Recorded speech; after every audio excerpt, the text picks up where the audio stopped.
Hello and welcome to the Indo GAA hurling pod, and delighted to be joined by John Mullane once again. John and All-Ireland went back to Waterford on Sunday, a second one for Ballygunner. I don't think they ever really hit full gear or top gear. Maybe Loughrea deserve credit for that, but they got over the line, they got their hands on the Tommy Moore Cup for the second time. And you kind of be thinking, I know you're with your De La Salle hat on, that you want to take them down, but they look like they're going to be there for another decent while, and I'm sure they'll have their eyes on more over the coming years. Yeah, absolutely. Look, I just like to congratulate them, applaud them for what they're after achieving. Look, anytime you win an All-Ireland, Michael, as you know, at any level, whether it be colleges level, club level, inter-county level, it's very difficult to achieve. And the manner in which they're after achieving it is just phenomenal. You know what I mean? They've I wouldn't say they've steamrolled teams, but they've won it quite comfortably. Like when you go through the matches, like they got a bit of a scare against St. Mary's in the first half, but pulled away in the second half. Got a little bit of a scare against the Piercy. The Piercy went toe to toe with them for 45, 50 minutes, but again pulled away, won by about 5 or 6 points. Steamrolled Cork Sarsfields down at Welsh Park. Steamrolled Aero in the Munster final. So it's a testament to the work that they're doing out there. Whatever they're doing out there is working, and it just goes to show by the records. 12 Waterford titles in a row. I mean, that's what, 5 Munster titles in 6 or 7 years. 7 years. That's taken away the 2021 championship, where Ballygunner probably might look back at it with a bit of regret, really, that championship didn't push on into the Munster club and the All-Ireland spheres, because an awful lot of those players probably would have been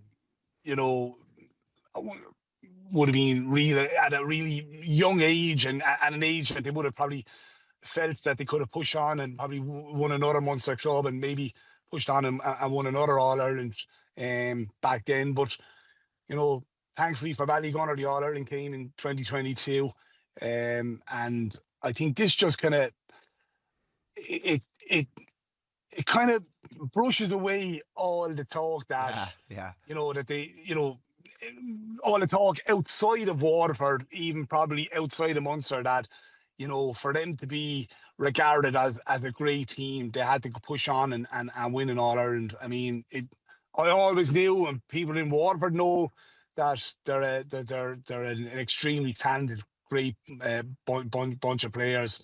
But I think they've probably finalised it now by winning a second All-Ireland, and great credit to them, and massive congratulations.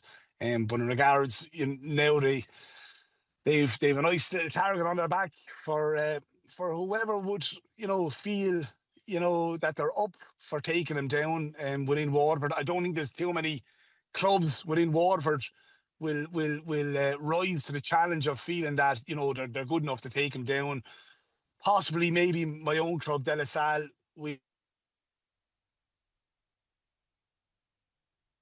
Feck it. We next year. Mull, you just got cut off there. Would you just start back with possibly my own club, De La Salle? You just got cut off just there. You froze there for a second. Yeah, possibly my own club, De La Salle. We might feel like we're probably best equipped to maybe go and challenge them, and maybe take them down. But we're under no illusions. It's going to be a massive challenge for whoever or whatever team are to take him down. Eventually take him down, and it mightn't come next year. It might this the prolonged agony for clubs within Waterford could drag on for years and years to come, because what they have, the array of talent that they have coming within the next few years, the signs are there that they could push on to more, not alone county success, Munster success, but All-Ireland success. And that's the fear and the worry for not alone clubs in Waterford now, but clubs within Munster and within the national level as well, like, you know. I think it's so important for them. As you said, there was plenty of outside noise for all the dominance. Like, what is it? Is it 14 at last 15 Waterford titles? I think they obviously hoovered up, a good amount of Munster titles, but to only have one All Ireland to show from that would have stuck in their craw small. But now they have two. They're up there with the likes of Coola. Sarsfields from Galway. I think the Glen in Cork have two as well, and there's a couple more clubs have two All Irelands. Now they're looking at Portumna. Now they're looking at my own club, Burr. Now they're trying to get up there, 3, 4, and even just looking at some of the main men, like Stephen O'Keefe hasn't played a game for Waterford since the 2020 All Ireland. Philip Mahoney stepped away from Waterford 4 or 5 years ago. Pádraig Mahoney stepped away before 2023. I do think that maybe it was a conscious thing with them as well. Like, but they're giving their best years to the club almost. You know what I mean? They're full of energy. And we were chatting Pádraig Mahoney last week, and he just said when you get to a certain age, it's nice to be looking at a 7-month calendar rather than a 12-month calendar. And they're all bringing their best to Ballygunner. They're not coming back tired or anything like that. And even like Stephen O'Keefe, I was looking at him the other day, and listen, I've known him for a long time, but like, I think Loughrea showed him that much respect that they were actually happy for him to go short and let the ball be in someone else's hands except him. They were happy for Aaron O'Neill to go along, happy for Ian Kenny to go along. They were trying to avoid O'Keefe being on the ball as much as possible, but he still was just flying around everywhere. If the ball was on the left side of the defence, he was over on the right side for a switch. His saves, Mull, they're not even saves like some of them. There was a great save from Burns in the first half, but he's actually gone out smothering lads. He's sweeping across. He's so much more than a goalkeeper. And like, I don't think it's mad to say, like, I think he's still in the top 3 keepers in the country, even though he hasn't played county since the 2020 All Ireland final. Like, he like, just what he brings to the table as a keeper. I don't know if there's another keeper like him in the country, really. Look, we'll start off. You mentioned those 3. Those 3 are the standout 3. Sock, Philip, and Pádraig. Now, you just touched on that. The age that they did retire at.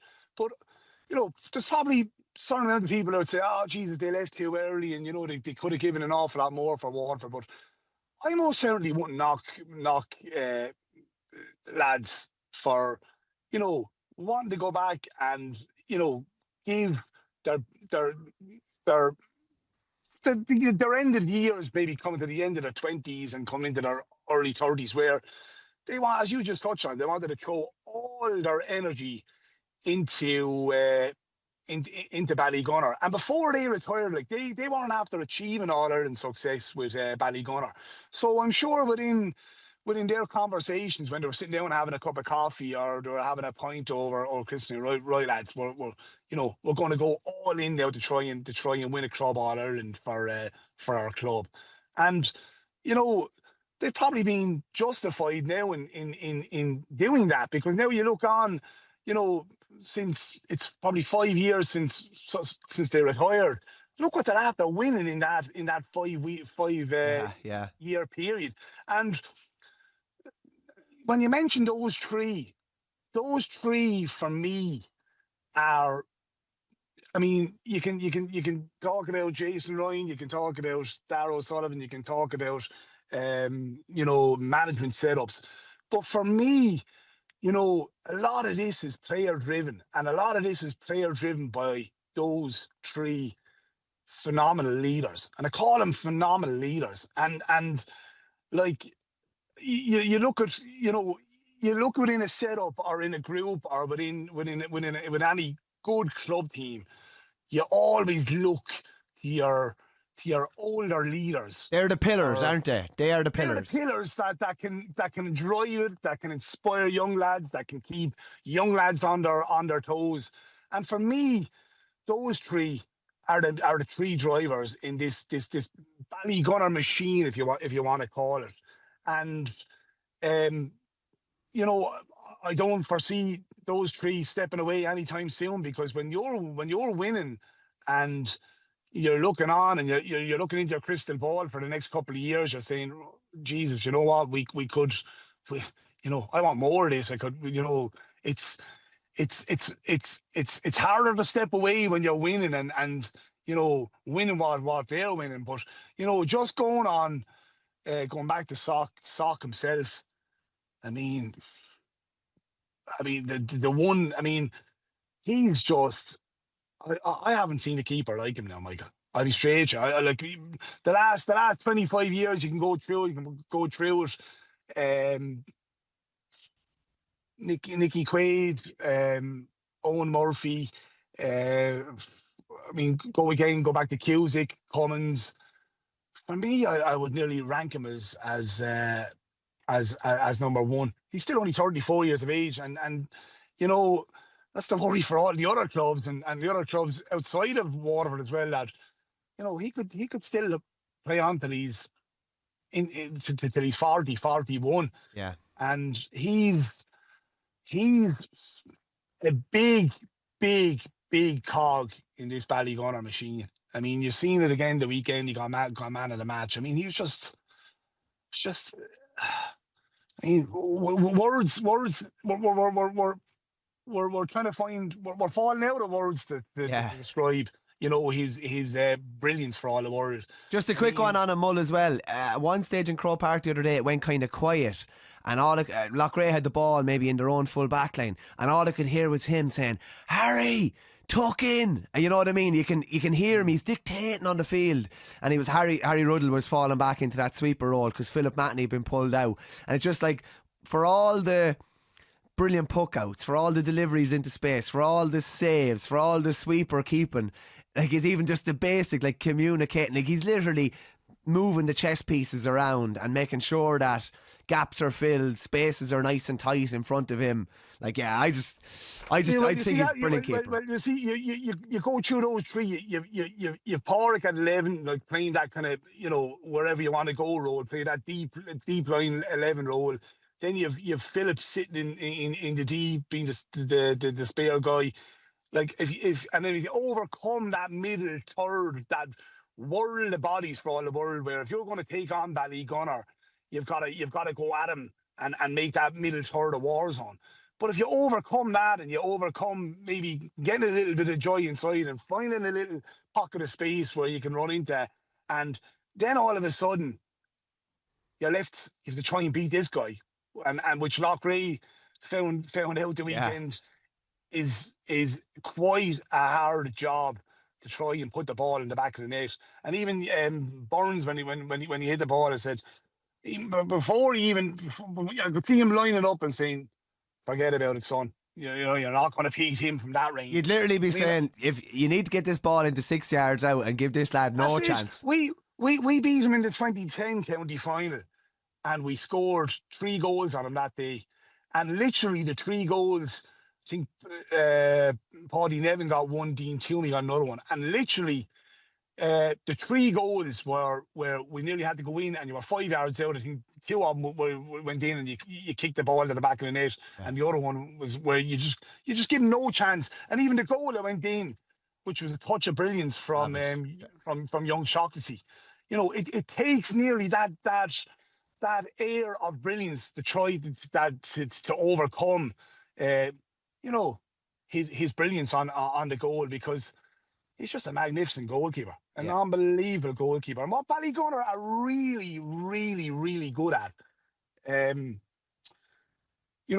it's that mid-game, that third quarter where, teams, they go at him for the first half, and you think, right, geez, you look at the opportunities that Loughrea were presented with in the first half, and their execution probably wasn't up to scratch.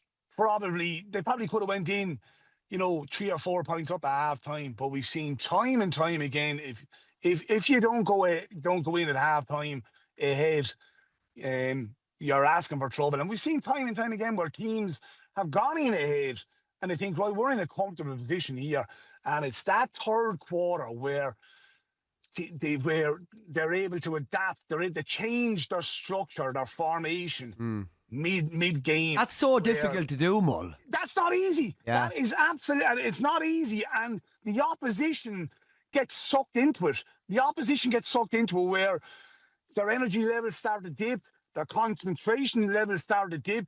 Next thing, the Ballygunner lads start to withdraw out the field where they can open up that space where they can where it's 2 inside and where there's 30-40 yards of green grass. And it's then where the opposition have to decide, well, our concentration levels are dip, our energy levels are starting to dip. Do we go and follow out the pitch, or do we hold our lines? Yeah. And that's probably, the mistake many teams have made against Ballygunner in that third quarter. You can go back to the Piercy game, where even go back to our game against them in the county semi-final. Cork Sarsfields, they went and followed. And said, right, we're going to follow. And they're so good at finding those pockets of space. And they can play into, all of a sudden, they can play into 2-on-2, or if it's 2-on-3, albeit the opposition might have an extra body back there, but they're playing into 40 yards of green grass. Well, the opposition then you're looking up the field, the opposition, and you're playing into a world of bodies where you're just being smothered. And it's very, very hard to find scores when you're playing into those world of bodies. And when in that time period, when they get ahead, if they're 2 or 3 points, 4 points ahead, it's effectively nearly game over, because they pick you off, tie with you here and there, get a free. Next thing, before you know it, the lead is out to 5, it's out to 6, it's out to 7. And it's game over. Yeah. Just from a Loughrea point of view, just to finish up on this game, they actually got a hell of a lot right. They kept Philip Matney out of game for about 45 minutes. They kept Pádraig Matney generally out of game from play. Dessie Hutchinson got a point within 80 seconds and didn't get another score. So they actually went after a good few of their big men and got a lot of success. But then you have Kevin Matney coming up with 4. You have Mikey Matney coming up at 1-1. You have Conor Sheehan coming up with one of his best games in a while, I would say, as well. And just you say there about Ballygunner, Ballygunner's half back line kind of sat back in the second half and just said, kind of, take us on, come at us. All of a sudden the puck outs coming down were a lot more 50-50, and they started to gobble them up, and they just kind of choked the life out of them. Colin Killeen, obviously, and a lot of it, the great teams, particularly at club level, Michael, and you know from playing with Borough at a high level, particularly at club level, the great teams at club level, it comes down to balance. I mean, the balance of their side, they're too well balanced. Like they've no probably weak areas for a club team. And when you but even that, Mull, even any potential weak links in inverted commas are almost disguised by the system, almost, if that makes sense. Exactly, and it's hard to get at possibly those 1 or 2 players that you might look beforehand and say, right, we can get a little bit of joy off him, we can get a little bit of joy off of him, maybe him. But as you said, that system that they're so well fine-tuned in playing, it's difficult to get joy off of those areas. And if you do get joy in those areas, say within a first half, or you get a purple patch, they're able to change it up. And as we touched on it, they're so good at changing up their formation, or to be able to tweak it to negate that joy that the opposition are having.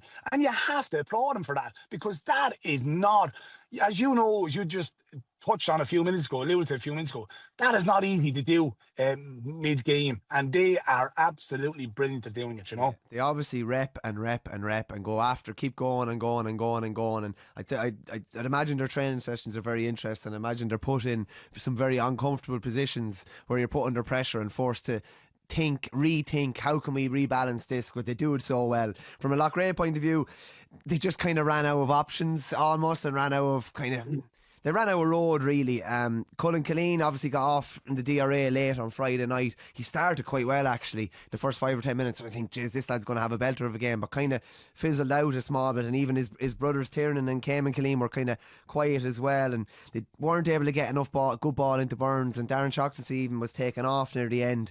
They are a nice side. They are a nice side, though. And they are a good side, I think they will be back. I think they will be back.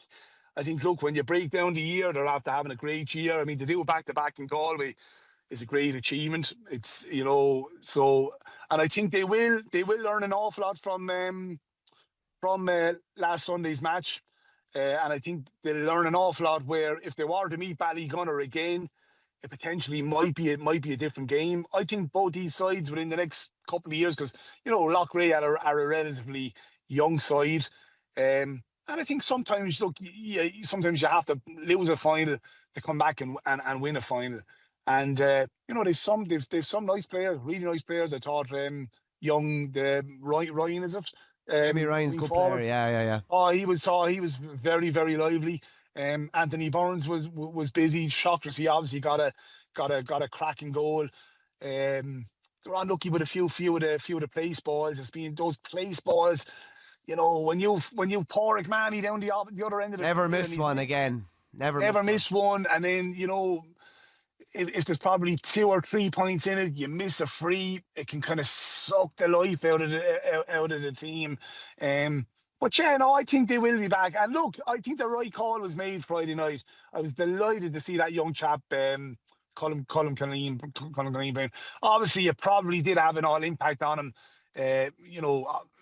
In regards his overall performance, but I was delighted, and I don't think anyone would have begrudging that young chap in playing or taking to the field on Sunday. I think that has to change. Where leaving it to the last minute, I think going forward something has to give in that maybe timeline wise. Can we possibly change that where it would get, if a player happens to get off like he did last Friday night, that maybe there's a decent enough time period between, the RA case, of appeal, and getting off, in regards, given the amount of time between the match and that appeal, Yeah. But Sunday was Ballygunner's day. They have 2 All-Ireland club titles in the bag now, and I'd say they'd be mad for more. So it's going to be fascinating to see over the coming years whether Ballygunner can add another title or maybe a couple more titles.